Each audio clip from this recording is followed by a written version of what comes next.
नमस्कार दोस्तों, मैं पांडे सर लक्ष्य डिफेंस अकादमी मुरार की तरफ से आपका स्वागत करता हूं। आशा करता हूं आप सभी बेटा अच्छे और ठीक प्रकार से होंगे। ठीक है, अपन हिस्ट्री में टॉपिक दिल्ली सल्तनत में लास्ट दो वंश सैयद वंश और लोधी वंश और इसके अलावा अगर अपने दो चार मुख्य कोई MCQ छूट गए हों तो अपन आज लेकर उसको हाजिर हो रहे हैं। ठीक है, ये दिल्ली सल्तनत का आखिरी वीडियो है जिसमें अपन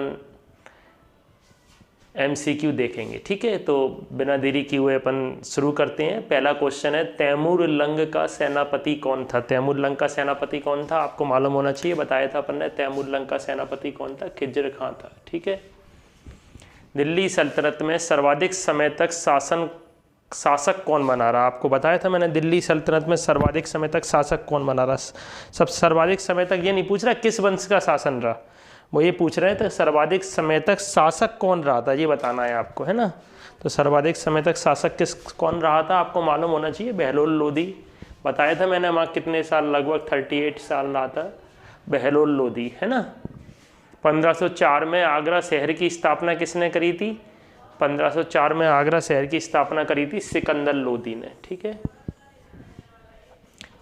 गज ए सिकंदरी नामक पैमाना किस शासक ने बनाया था? भूमि नापने के लिए, कृषि की भूमि नापने के लिए किसने बनाया था? सिकंदर लोधी ने बनाया था।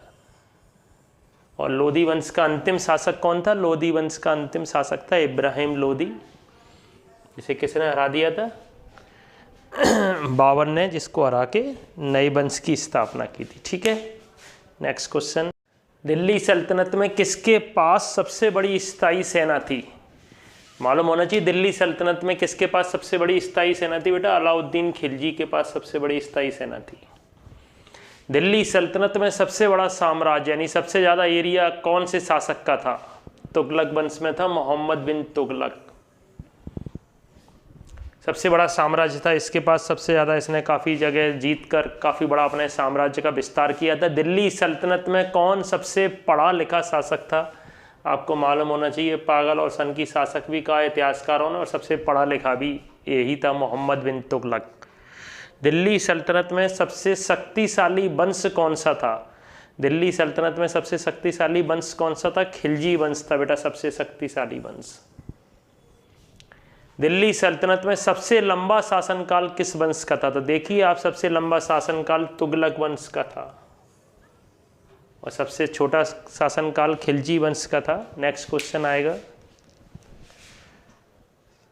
दिल्ली सल्तनत में सबसे छोटा शासनकाल किस वंश का था? खिलजी वंश का था। सबसे बड़ा बता दिया, सबसे छोटा बता दिया। ठीक है, महमूद गजनबी के भारत पर आक्रमण का उद्देश्य क्या था? महमूद गजनबी ने भारत पर कितने आक्रमण किए थे आपको बताया था मैंने टोटल, है ना। सबसे महत्वपूर्ण आक्रमण भी बताया था, लेकिन उसका उद्देश्य क्या था? इस्लाम का प्रचार, मध्य एशिया में एक बड़े साम्राज्य की स्थापना के लिए धन प्राप्त करना, मूर्तियों को तोड़ना। तो इसका आंसर बी सही है, मध्य एशिया वाला बेटा।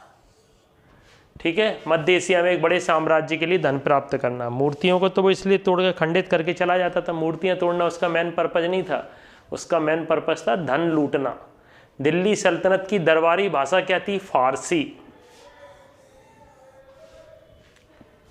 किसके शासनकाल में सबसे अधिक मंगोल आक्रमण हुए थे? अलाउद्दीन खिलजी के शासनकाल में सबसे अधिक मंगोल आक्रमण हुए थे बेटा।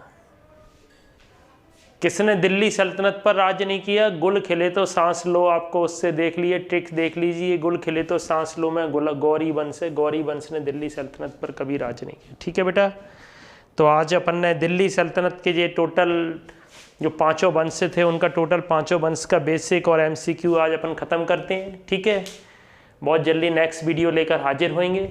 ठीक है, खुश रहें आप सभी, स्वस्थ रहें, पढ़ाई करते रहें। ठीक है, जय हिंद, जय भारत।